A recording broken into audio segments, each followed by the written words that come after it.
1857 revolution. The first freedom struggle of 1857. The causes of the first struggle of freedom. Political reason. It is very important. These points are very important. There was a lot of discontentment among landlord and Indian rulers under the British thumb. He named this plan the subsidiary alliances. Subsidiary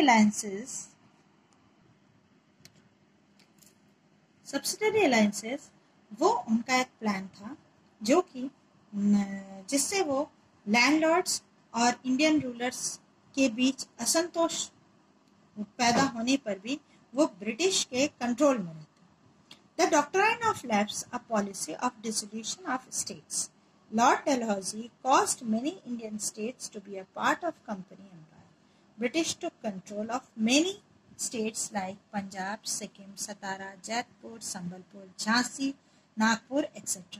Doctrine of Lapse वो एक उनका plan था जो कि Lord Dalhousie ने start किया था कि जिस किंगडम के कोई भी उनका अपना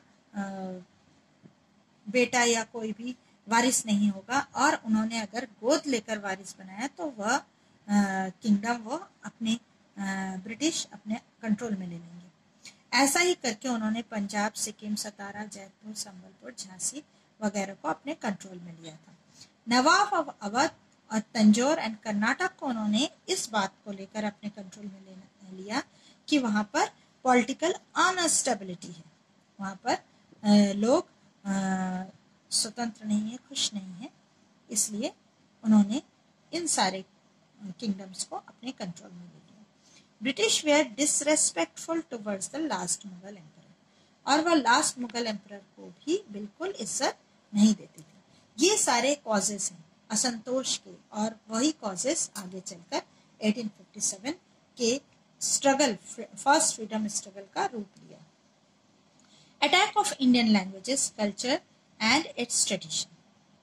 लॉर्ड मैकॉले एक ऐसे पर्सन थे जिन्होंने attack on Indian culture and education system. Lord Macaulay was prejudiced and was against education in vernacular languages. Macaulay considered English as a superior race and English language as finest language. Lord Macaulay बिल्कुल भी vernacular languages को पसंद नहीं करते थे. Vernacular languages means हमारे देश की भाषाओं में एजुकेशन, देश की भाषाएं में जो भी पढ़ाई सिस्टम था, एजुकेशन सिस्टम था, वो बिल्कुल पसंद नहीं करते थे. उन्होंने इंग्लिश को ही फाइनेस्ट लैंग्वेज माना और उसी में एजुकेशन सिस्टम बनाया आगे चलकर. लॉर्ड मैकॉलेज एम, उनका उद्देश्य क्या था कि वह इंग्लिश सिखाकर ऐसे ग्रुप ऑफ पीपल को तैयार करवाना चाहते थे, इंडियंस के ग्रुप ऑफ पीपल को, कि वह ब्रिटिश रूल जो कि इंडिया में चल रहा है, ब्रिटिश गवर्नमेंट की मदद कर सके.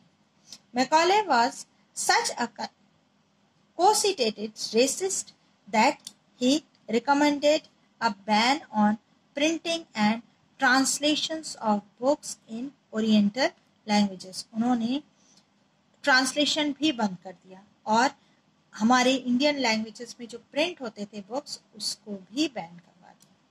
इकोनॉमिक रीजन, इसका सबसे ज्यादा जो खामियाजा भुगतना पड़ा वो फार्मर्स को था. फार्मर्स के लिए ढेर सारा टैक्स, उन पर हेवी टैक्सेस लगाए जाते थे. उससे फार्मर्स क्या होते, धीरे धीरे वह लोकल जो मनी लेंडर्स थे उनके चंगुल में फंसते चले गए और उनमें धीरे धीरे उधार बढ़ता गया. Social and religious reason, major Edwardes statement was the ultimate aim of the British rule was to make India a Christian country. British rule का एक अल्टीमेट रीजन ये था कि इंडिया को वो क्रिश्चियन कंट्री बनाना चाहते थे. लेकिन ये जो इंटरफेरेंस था, हमारे जितने भी परंपराएं थी उसको उन्होंने सोशल इवल का नाम दिया कि वह सामाजिक बुराइयां हैं. इससे इंडियन जो जनता थी उन्होंने उसको इंटरफेरेंस माना, दखलंदाजी माना सोशल लाइफ में। Spread of Christianity, enticement of Indians for conversion to Christianity. Christianity फैली जरूर और धीरे धीरे क्रिश्चियन बनाने का भी रवैया चलता रहा ब्रिटिश रूल के टाइम। डिसकंटेंट अमंग सोल्जर्स, ये सबसे इम्पोर्टेंट कारण था हमारे फर्स्ट फ्रीडम स्ट्रगल का, कि इंडियन सोल्जर्स के बगैर उनका जो ब्रिटिश रूल था, वह ब्रिटिश जो सेना थी वह तैयार नहीं हो सकती थी। इंडियन सोल्जर्स भारी मात्रा में वहाँ पर काम करते थे, लेकिन उन इंडियन सोल्जर्स को ना वो प्रॉपर सैलरी देते थे और ना ही इक्वल रिस्पेक्ट देते थे यूरोपियंस के साथ में। और उनके साथ उन्होंने कुछ सोशल वो भी किया कि तिलक वो लगा नहीं सकते, चोटी रख नहीं सकते, मुस्टैच और बियर्ड्स, दाढ़ी और मूछ भी वो रख नहीं सकते। साथ में उनका एक रिवॉल्वर आया, राइफल आया। राइफल में काउ फैट और पिग फैट था जिसमें लगा हुआ, जिसको खींचकर, दांत से खींचकर उनको राइफल कार्ट्रिज जो थे वो राइफल के, उसको दांत से खींचकर उनको चलाना पड़ता था, जिसका टोटली विरोध हुआ। वही immediate reason first freedom struggle of 1857। On 29th of March 1857, a soldier named Mangal Pandey refused to use the loaded cartridge and a shot British officer in a fit of anger. 29 मार्च 1857 में मंगल पांडे नाम के एक soldier ने इस pig और काऊ की चर्बी से लिपटा हुआ कार्टेज चलाने से मना कर दिया और गुस्से में आकर उसने एक ब्रिटिश ऑफिसर को मार भी दिया और उसके बाद उसको अरेस्ट कर लिया गया। और वही फर्स्ट सैक्रिफाइस जिसने अपने जीवन का बलिदान किया था इस फर्स्ट रिवॉल्यूशन में, Mangal Pandey. Major events of the first freedom struggle, ये मंगल पांडे ने, ये जो उनकी छावनी थी वो बैरकपुर में थी। बैरकपुर में की छावनी में विरोध होने के बाद ये मेरठ में हुआ। मेरठ के बाद यही सोल्जर्स का विरोध धीरे धीरे ऑल ओवर इंडिया बढ़ता गया। वह अवध, कानपुर, रोहेलखंड, अलीगढ़, मथुरा, आगरा, बदायूं, ये सारे बिहार के many parts of Bihar, Nasirabad, Kota, Jodhpur, Indore, Neemuch and Gwalior के सारे छावनियों में सारे सोल्जर्स ने इसका, इंडियन सोल्जर्स ने विरोध करना शुरू किया। और ग्रुप ऑफ पीपल, मेरठ के जो 85 सोल्जर्स थे जिन्होंने विरोध किया और उन्हें नौकरी से निकाल दिया गया, वो सीधे दिल्ली गए और उन्होंने डिक्लेयर कर दिया कि बहादुर शाह जफर हमारे भारत के किंग हैं। The soldiers of Sikh regiment of Ludhiana joined hands with the revolutionaries of Eastern Uttar Pradesh. Punjab के जो सिख रेजिमेंट के लोग थे, उन्होंने भी सोल्जर्स थे, उन्होंने ईस्टर्न उत्तर प्रदेश के लोगों से हाथ मिलाया। The British were confronted by Begum Hazrat Mahal in Lucknow. She declared her young son Birjis Qadir as nawab of Awadh and started ruling in his name. Begum Hazrat Mahal ने अपने बेटे को, बिरजिस कादर को नवाब डिक्लेयर किया और उनके नाम से उन्होंने राज करना शुरू कर दिया। In the leadership of Maulvi Ahmadullah, the residency of Lucknow was besieged.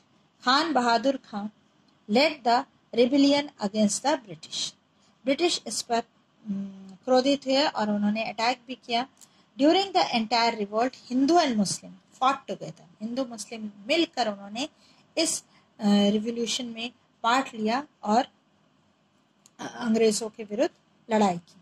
British attempted to instigate a rift between them. वह बहुत कोशिश कर रहे थे हिंदू और मुस्लिम के बीच बंटवारा करने की, लेकिन उन्होंने वो कर नहीं पाए. British attempt the instigate Hindu against the soldiers fighting under the leadership of Khan Bahadur Khan, but all such attempts failed. The revolt was widespread. ये पूरी तरह फैल चुका था दूर दूर तक. The British took more than 1 year.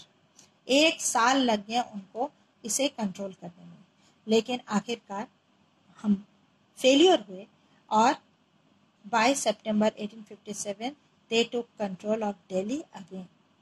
In 1858 में वो दिल्ली पर अंग्रेजों का फिर से कब्जा हो गया. बेगम हजरत महल ने सरेंडर नहीं किया और नेपाल चली गई. तात्या टोपे, रानी लक्ष्मीबाई शहीद हो गई. तात्या टोपे गुरिल्ला वार करते करते शहीद हो गए. कुंवर सिंह भी मारे गए अप्रैल 1858 में. Generally, the notion was given the revolt of 1857 was limited to North India. North India में ये revolution ज़्यादा फैला था. Actually, this revolt was stretched up to today's Maharashtra, Karnataka, Andhra Pradesh, Tamil Nadu and Kerala. Even Goa and Pondicherry did not remain unaffected. Pondicherry तक फैला था. Satara, Kolhapur and Pune, Mumbai were the affected areas. The coastal belt from Kadapa and Visakhapatnam to Nellore was affected by this revolt. Although this revolt was trampled by British, they had to face the rage of not only soldiers but the common man too. In order to crush the revolt, British fled the villages and terrorized the people by hanging prisoners to death in public places. उन्होंने इस revolution को control करने के लिए general people को general places में, बाजारों में उनको पेड़ों से टांग कर फांसी दी. Historians believe that about 3 lakhs people died in this revolt. Historians को अंदाजा वो लगाते हैं कि 3 लाख लोग मारे गए.